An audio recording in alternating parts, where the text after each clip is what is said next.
Hello friends, welcome to my channel pharmacy वाले Guruji. Please like and subscribe my channels. Today my topic is anti depressant drugs. तो anti depressant drug के बारे में start करने से पहले हमें पता होना चाहिए कि जो डिप्रेशन है वो क्या होता है, क्योंकि जो एंटी डिप्रेसेंट ड्रग्स होती हैं वो हम यूज़ करते हैं डिप्रेशन की ट्रीटमेंट में।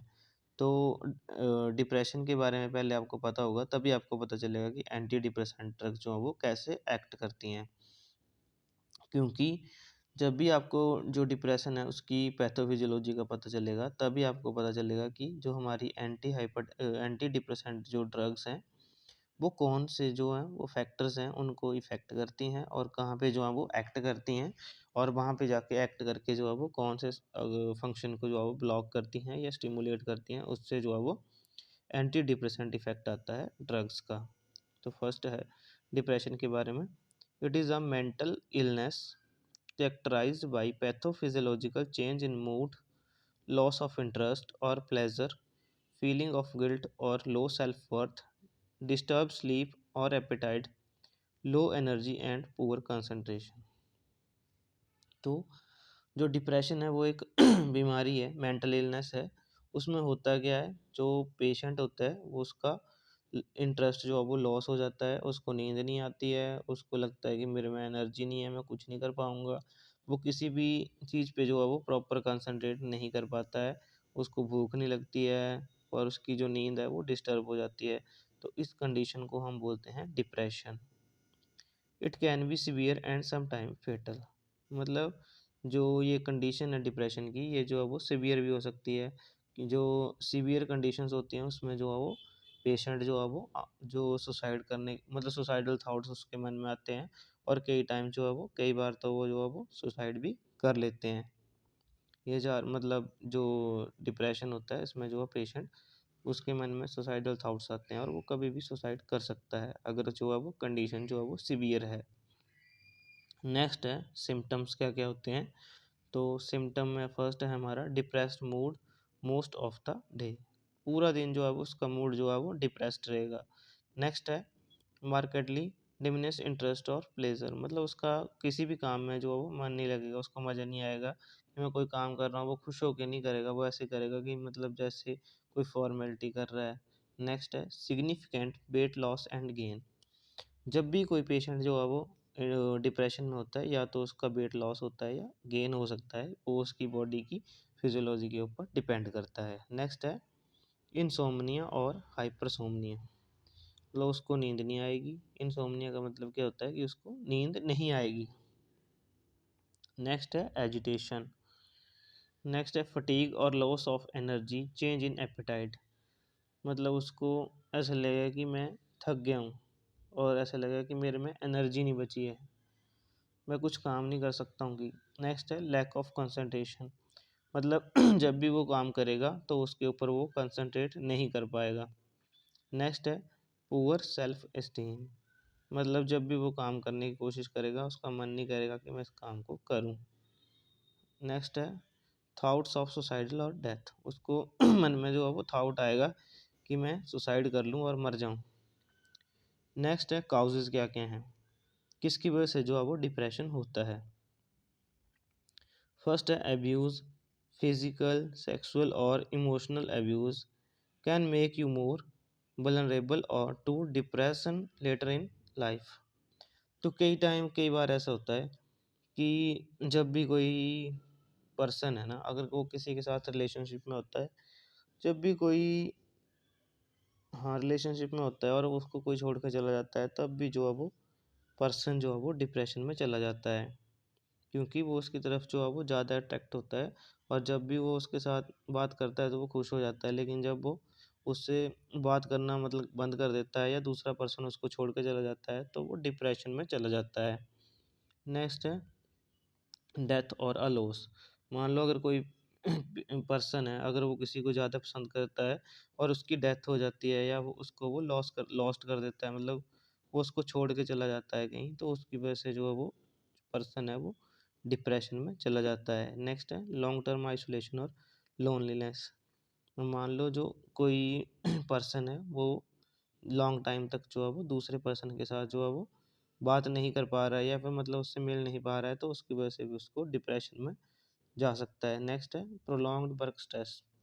अब मान लो वर्क जो है वो ज़्यादा हो गया है, कोई पर्सन है वो ज़्यादा काम कर रहा है और उसकी जो लाइफ है वो बैलेंस नहीं हो पा रही है, मतलब वो हर टाइम एक ही काम कर रहा है, किसी काम में लगा है और को उसको कोई भी मतलब अपनी जो पर्सनल लाइफ है उसको वो टाइम नहीं दे पा रहा है, तो उसकी वजह से भी वो डिप्रेशन में जा सकता है। नेक्स्ट है long term unemployment.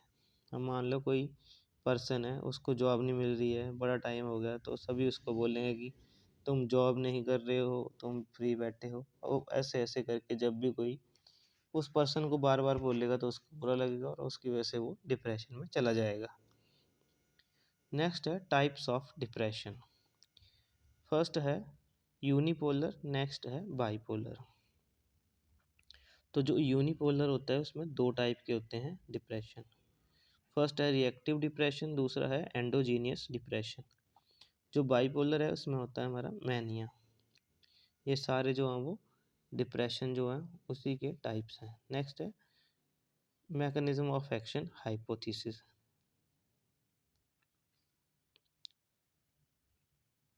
Mono amino oxidase hypothesis है ये, मैकेनिज्म ऑफ एक्शन नहीं है। तो when MAO in is blocked, तो मोनो अमाइनो ऑक्सीडेज जो है वो जब ब्लॉक हो जाता है तो उसकी वजह से क्या होता है, जो neuro transmitters are not metabolise, जो न्यूरो ट्रांसमीटर्स होंगे वो मेटाबोलाइज नहीं होंगे। Accumulation in the pre synaptic neurons, तो इनकी क्या होगी, जैसे ही न्यूरॉन जो है वो मेटाबोलाइज नहीं होंगे, न्यूरो ट्रांसमीटर जो होंगे वो मेटाबोलाइज नहीं होंगे, तो उसकी वजह से क्या होगी, एकमुलेशन हो जाएगी प्री साइनेप्टिक न्यूरॉन्स में। उसके बाद क्या होगा, increase availability of neuro transmitters, तो उसकी वजह से क्या होगा, इंक्रीज हो जाएगी न्यूरो की अवेलेबिलिटी। ये हमारी है माओ हाइपोथेसिस।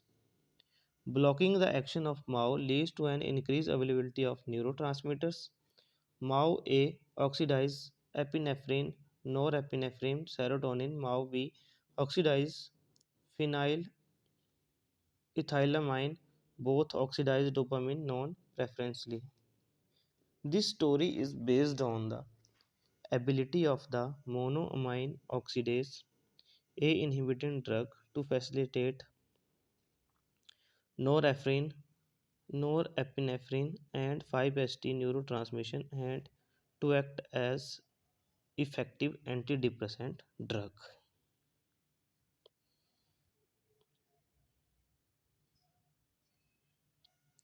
तो जो हमारा नॉरएपिनेफ्रिन और जो 5-HT को हम बोलते हैं सेरोटोनिन, जो सेरोटोनिन होता है और जो डोपामिन होता है, इनका जो है वो रोल होता है हमारे ब्रेन में।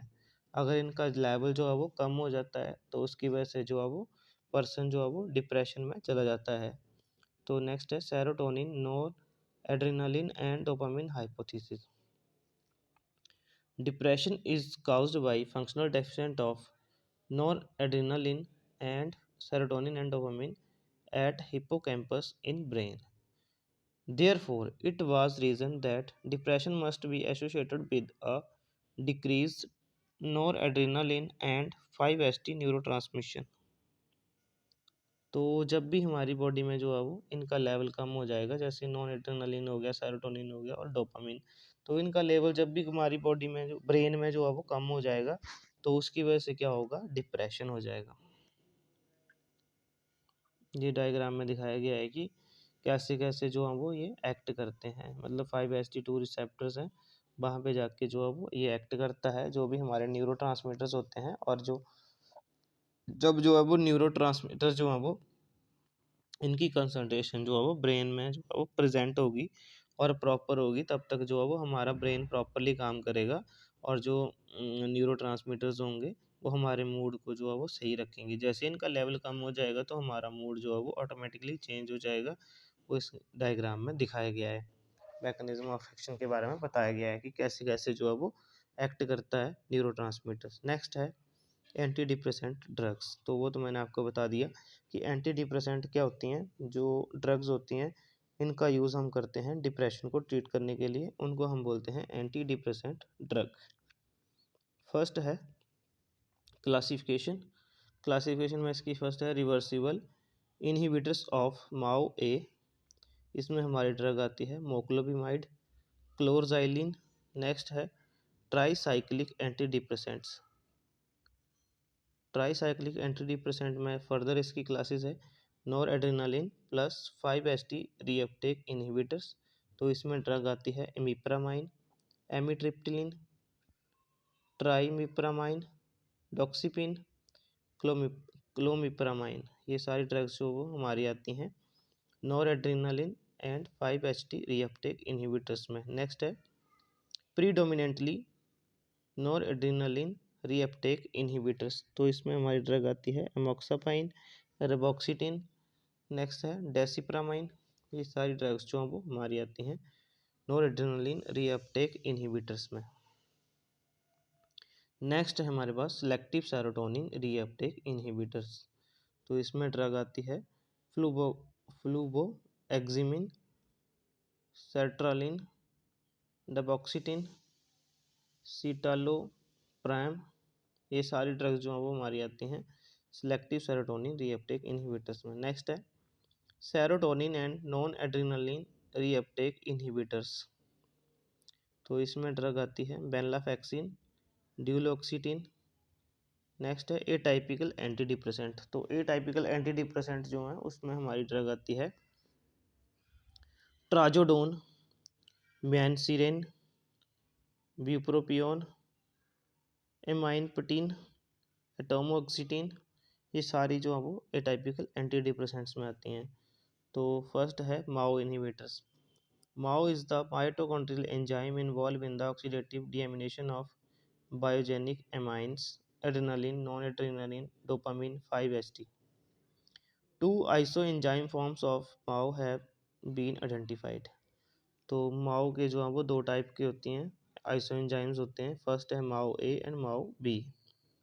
तो माओ ए जो है वो ये करता है डीएमिनेट्स करता है 5-HT और नॉरएड्रेनालिन को एंड इज इनहिबिटेड बाय क्लोरजाइलिन मोक्लोबिमाइड। तो जो माओ ए है उसको हम इनहिबिट करते हैं क्लोरजाइलिन और मोक्लोबिमाइड के साथ जो हमारी ड्रग है। नेक्स्ट है MAO B. It is inhibited by selegiline, dopamine is degraded equally by both isoenzymes. Their distribution also differ. Peripheral adrenergic nerve ending, intestinal mucosa, and human placenta contain predominantly MAO-A, while MAO-B predominates in certain areas of brain and in platelets. तो जो MAO-A और MAO-B जो हैं ये जो है वो आइसोएंजाइम्स हैं, प्रेजेंट होते हैं ब्रेन में। तो माओ ए को जो है वो क्लोरजाइलिन जो है वो इनहिबिट करती है और मोक्लोबिमाइड, और जो माओ बी है उसको इनहिबिट करती है सैलिसिलिन। ये जो है वो इसका मैकेनिज्म ऑफ एक्शन दिखाया गया है कि कहाँ पे जो है वो प्रेजेंट होते हैं और कैसे कैसे जो है वो ड्रग जो है वो उनको इनहिबिट करती है, कौन सी लोकेशन पे जाके जो है वो अटैच होगी और वहाँ पे जाके जो है वो उसके फंक्शन को इनहिबिट कर देगी। ये मैकेनिज्म ऑफ एक्शन दिया है मोनोअमाइनो ऑक्सीडेज का, जिसमें क्लोरजाइलिन सैलिसिलिन जो है वो यूज़ कर रहे हैं हम। उसके बाद ये कर रही है माओ को इनहिबिट कर रही है, उसकी वजह से क्या होगा सोडियम जो noradrenaline, dopamine, 5-HT escape metabolism है। नेक्स्ट है इसकी वजह से क्या होगा escape metabolism, increase neuronal level. जो नॉरएड्रेनालिन है और डोपामिन है और सेरोटोनिन है, जब इनका मेटाबॉलिज्म जो है वो एस्केप हो जाएगा मतलब स्किप हो जाएगा तो इनका मेटाबॉलिज्म जो है वो नहीं हो पाएगा। जब इनका मेटाबॉलिज्म नहीं हो पाएगा तो इनका लेवल जो है वो इंक्रीज हो जाएगा ब्रेन में, और ये जो है वो एंटी डिप्रेसेंट इफेक्ट जो है वो शो करेंगे।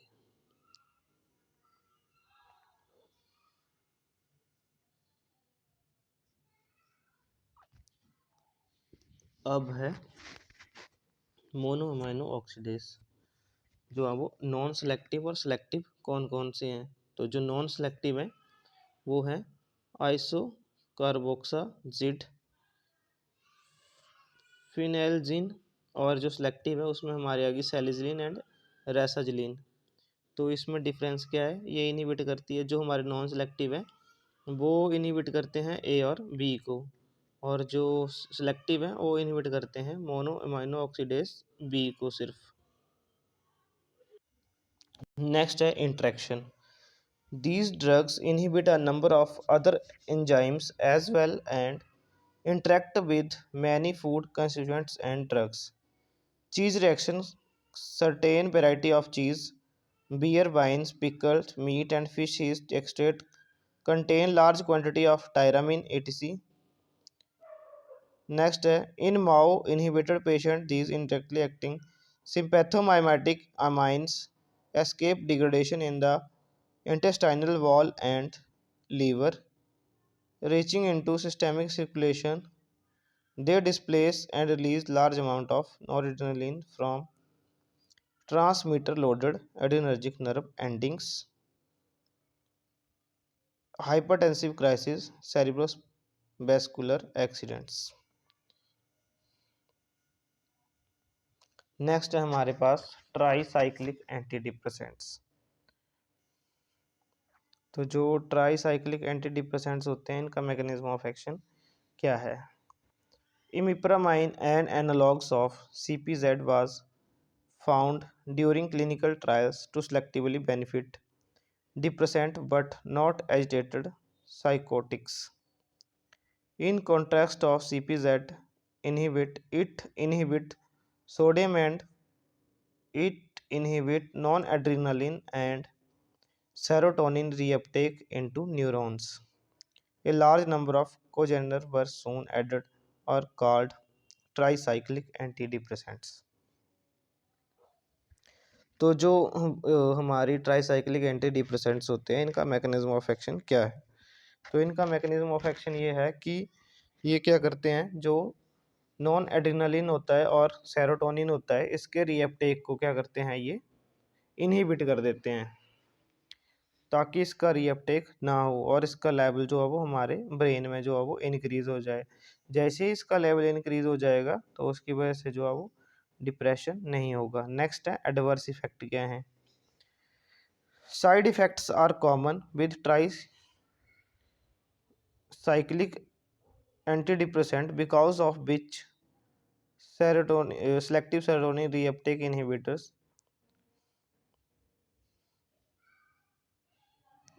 and atypical antidepressant have become the first line drugs.